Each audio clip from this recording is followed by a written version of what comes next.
सावधान भक्तों, साल 2026 का पहला चंद्र ग्रहण 3 मार्च 2026 दिन मंगलवार को लगने जा रहा है। ये चंद्र ग्रहण साल 2026 का सबसे लंबा और भयंकर चंद्र ग्रहण होगा, जिसे भारत में भी साफ साफ रूप से देखा जा सकेगा। लेकिन ये चंद्र ग्रहण भारत में कितने बजे लगेगा और इसका सूतक काल का सही समय क्या होगा, साथ ही ये चंद्र ग्रहण कब समाप्त होगा, सारी जानकारी आज के इस वीडियो में आप सभी के साथ शेयर करूंगा। साथ ही आज के इस वीडियो में हम सभी जानेंगे कि यह ग्रहण के दौरान हमें क्या करना चाहिए और क्या नहीं करना चाहिए, क्योंकि ये चंद्र ग्रहण फाल्गुन पूर्णिमा होली के दिन लगने जा रहा है और इसके ठीक 15 दिन के पहले ही हम सभी ने सूर्य ग्रहण को झेला, जो कि 17 फरवरी 2026 को लगा था। और 15 दिन के अंतराल में साल में पड़ने वाले 2 बड़े ग्रहणों के बीच में हमारे जीवन पर इसका क्या प्रभाव पड़ेगा और इससे हमें कैसे बचना है, क्योंकि इसका प्रभाव केवल हमारी कुंडली पर ही नहीं बल्कि हमारी किस्मत पर भी का गहन प्रभाव पड़ने वाला है। तो ऐसे में आज की संपूर्ण वीडियो को पूरा अंत तक जरूर देखिएगा, एक एक चीज आपको डिटेल से समझाता हुआ चलूंगा। सबसे पहले मैं आप सभी को बता दूं कि पहला जो चंद्र ग्रहण है ये तो 3 मार्च होली के दिन लग रहा है, लेकिन साल 2026 का जो दूसरा चंद्र ग्रहण होगा वो 28 अगस्त के दिन लगेगा।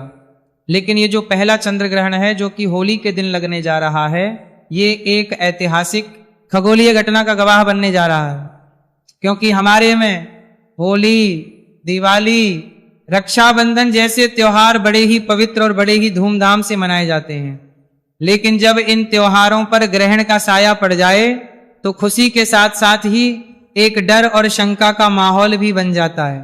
साल 2026 की ये होली बहुत कुछ ऐसे संयोग बना रही है जिससे हमें डरने की भी जरूरत है, लेकिन कहीं ना कहीं ये हमारे जीवन में कुछ राशि के जातकों के लिए खुशियों का संदेश भी लेकर आई है कि अनुसार होली और चंद्र ग्रहण का एक ही दिन होना एक बहुत ही बड़ा और दुर्लभ संयोग है। चलिए एक एक करके आज की इस वीडियो में आप सभी की सभी दुविधाओं को दूर करता हूं, जो कि इस वक्त आप सभी के मन में हलचल मचाए हुए हैं। जैसे कि होलिका दहन का सही समय क्या होगा, 2 मार्च को होलिका दहन करें या फिर 3 मार्च को, क्योंकि इस बार भद्रा का साया भी है।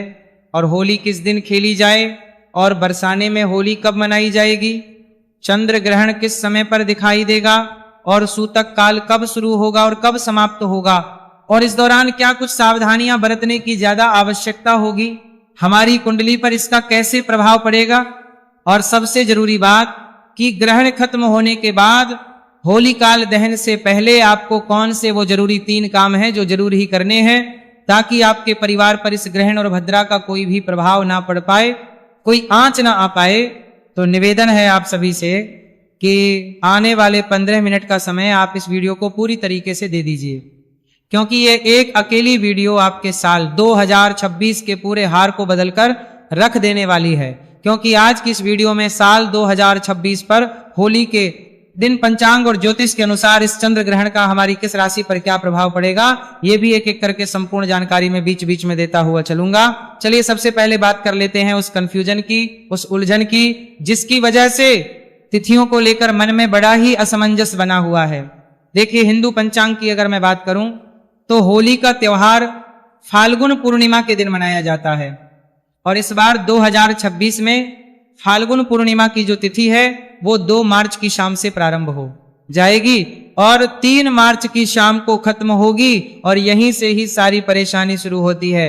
देखिए, आमतौर पर जिस दिन पूर्णिमा की शाम होती है उसी दिन हम होली का दहन करते हैं, लेकिन साल 2026 में 3 मार्च की शाम यानी कि पूर्णिमा की शाम के समय में आसमान में चंद्र ग्रहण लगेगा, जो कि एक पूर्ण चंद्र ग्रहण होगा।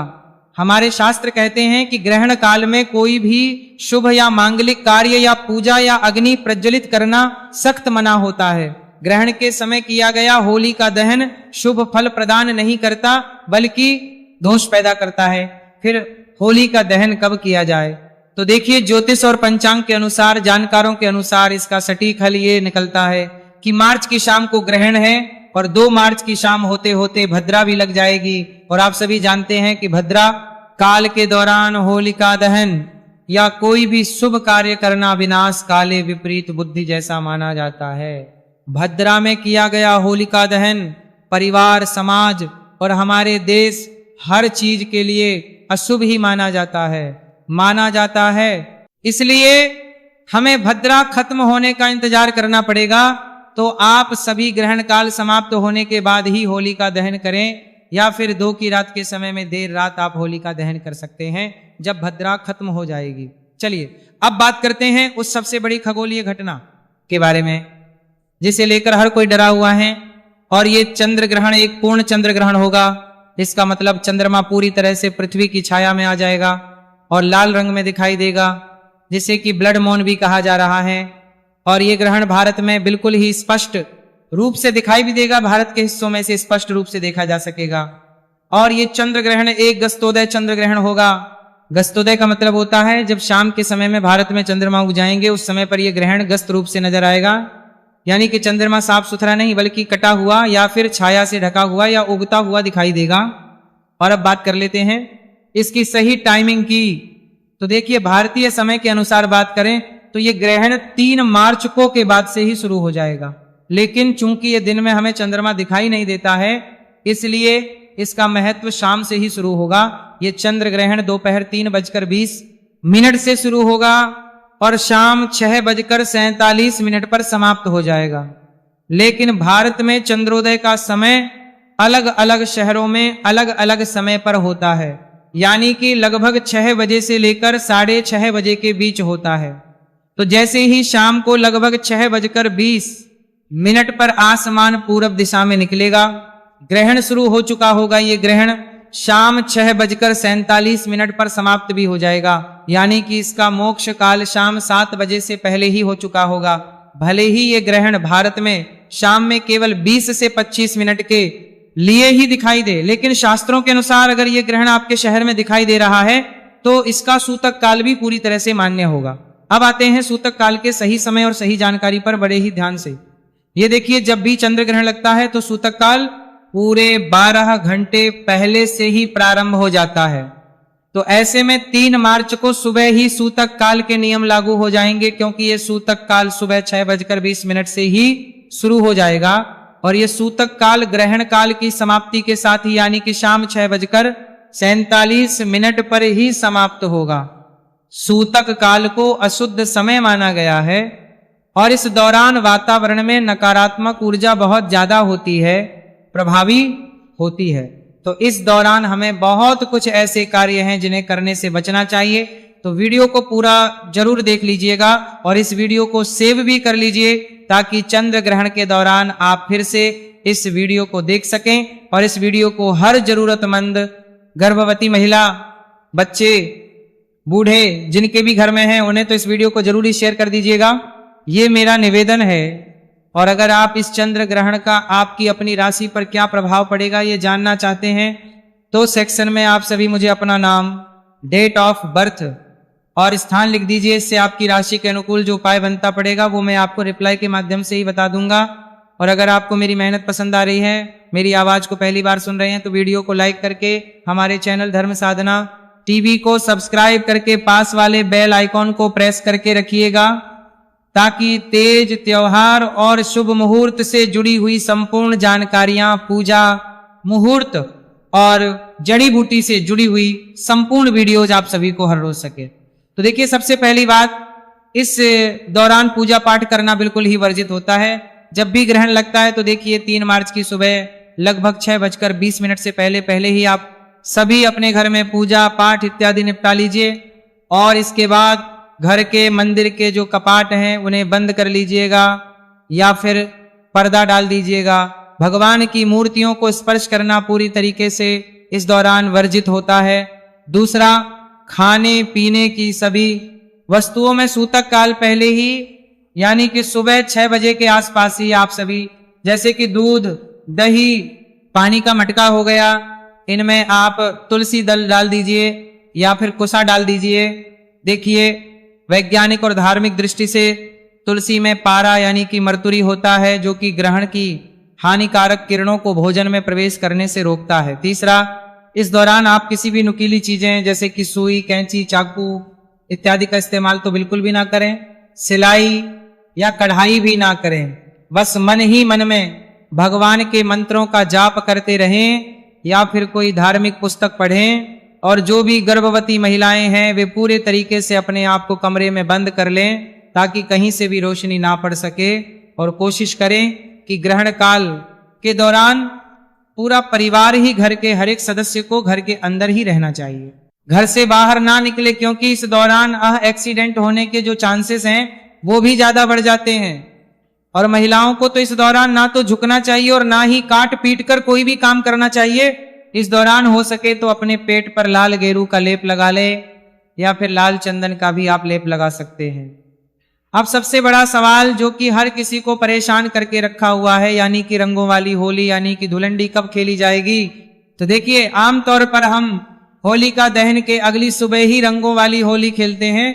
तो इस हिसाब से तो हमने अगर होलिका 2 मार्च की रात को किया है तो 3 मार्च की सुबह हमें रंगों की होली खेलनी चाहिए। लेकिन यहाँ ज्योतिष आड़े आता है। 3 मार्च को सुबह से ही सूतक लग रहा है और शाम को ग्रहण है। ज्योतिष शास्त्र कहता है कि ग्रहण के दिन उत्सव नहीं मनाना चाहिए। ग्रहण का दिन संयम, तप और जप का दिन होता है, ना कि शोर शराबे और हुड़दंग का। इसलिए देश के बड़े बड़े हिस्सों में और विद्वान और काशी के जो भी पंचांग और जो भी ज्योतिष हैं उनके अनुसार रंगों व होली 3 मार्च को नहीं बल्कि 4 मार्च 2026 बुधवार को खेली जाएगी। 4 मार्च को ग्रहण का कोई साया नहीं होगा। पूर्णिमा तिथि खत्म हो चुकी होगी और चैत्र मास की प्रतिपदा तिथि यानी कि हिंदू नव वर्ष की पहली सुबह की तरह होगी। वातावरण पूरी तरीके से शुद्ध और सकारात्मक हो चुका होगा। इसीलिए 4 मार्च को आप सभी जी भरकर रंगों वाली होली खेल सकते हैं।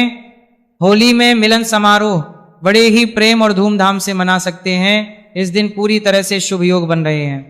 और अब बात कर लेते हैं कि ये चंद्र ग्रहण भारत में कहां कहां पर दिखाई देगा। तो देखिए, भारत में कोलकाता, ईटानगर, आइजोल, गुवाहाटी, असम, मणिपुर में ये नजारा बहुत ही अच्छे तरीके से देखा जा सकेगा।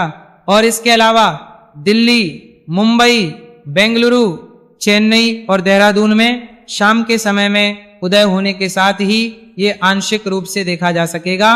और ज्योतिष की दृष्टि से ये ग्रहण सिंह राशि और पूर्वा फागुनी नक्षत्र में लगेगा। इसका मतलब यह है कि जिन लोगों की सिंह राशि है उन्हें इस दिन थोड़ा ज्यादा संभल कर रहने की आवश्यकता है। आपको मानसिक तनाव, बेचैनी या छोटी मोटी चोट इत्यादि लग सकती है, तो थोड़ा सा सावधान और सतर्क रहिएगा। सिंह राशि के अलावा कुंभ और वृश्चिक राशि वालों को भी थोड़ा सावधानी ज्यादा बरतने की सकता है, लेकिन घबराइए नहीं। उपाय बड़ा ही सरल है। ग्रहण के दौरान आप अपने गुरु मंत्र का जाप करते रहे या फिर ओम नमः शिवाय या महामृत्युंजय मंत्र का जाप करें। और इतना भी ना हो पाए तो ओम नमः शिवाय या ओम नमो भगवते वासुदेवाय नमो नमः मंत्र का जाप भी कर सकते हैं। ग्रहण काल में किया गया मंत्र जाप सामान्य दिनों की तुलना में 100 गुना से भी ज्यादा फल प्रदान करता है। तो इस ग्रहण काल को आप सभी आपदा नहीं बल्कि अवसर माने और हो सके पुण्य कमाएं और अपनी राशि पर इसका अधिक से अधिक सकारात्मक परिणाम भी पाएं। अब सबसे जरूरी बात कि ग्रहण समाप्त होने के बाद हम क्या करें। देखिए, जैसे ही ग्रहण काल समाप्त हो जाएगा तुरंत ही आपको जाकर स्नान करना है और नहाने के पानी में गंगा जल जरूर ही डाल लें, ताकि अगर इस चंद्र ग्रहण का थोड़ा भी बुरा प्रभाव आपके घर में प्रवेश किया है या आपके ऊपर आया है तो वो तुरंत ही खत्म हो जाएगा। पूरे घर में भी गंगा जल का छिड़काव जरूर करें और मंदिर के कपाट खोलकर सभी देवी देवताओं को भी स्नान करवा दें। और अगर आपने 2 मार्च की रात को होलिका दहन कर लिया है तो इस दिन आप होलिका दहन वाली जगह पर जाएं और वहां से थोड़ी सी राख ले आएं। या फिर अगर आप 3 मार्च को ग्रहण समाप्ति के बाद होलिका दहन कर रहे हैं तो फिर आप पूजा पाठ जो है होलिका दहन की तैयारियों में जुट सकते हैं। ध्यान रहे कि इस दिन हमें सफेद वस्तुओं का दान जरूर ही करना है, ताकि अगर चंद्र ग्रहण का कोई भी बुरा प्रभाव पड़ा है तो वो दोष हमारे पुण्य में बदल जाएगा। चंद्र ग्रहण के बाद किया गया दान हमारी सीधी कुंडली पर चंद्र दोष को समाप्त करता है। और क्योंकि ये होली का समय है तो आप सभी किसी गरीब व्यक्ति को या सफाई कर्मचारी या किसी भी ब्राह्मण को या मंदिर में सफेद वस्तुओं का दान कर सकते हैं। तो ये थे ग्रहण से जुड़ी हुई संपूर्ण जानकारी। और इस चंद्र ग्रहण का आपकी राशि के ऊपर क्या प्रभाव पड़ता है, ये वीडियो ऑलरेडी हमारे चैनल पर आ चुकी है। चैनल में विजिट करके उस जानकारी को भी जरूर देख लीजिएगा। हमारे चैनल धर्म साधना टीवी को सब्सक्राइब करके पास वाले बेल आइकॉन को तो प्रेस करना ही है। साथ ही वीडियो को लाइक करके कमेंट सेक्शन में ओम नमः शिवाय, हर हर महादेव भी जरूर लिख दीजिएगा।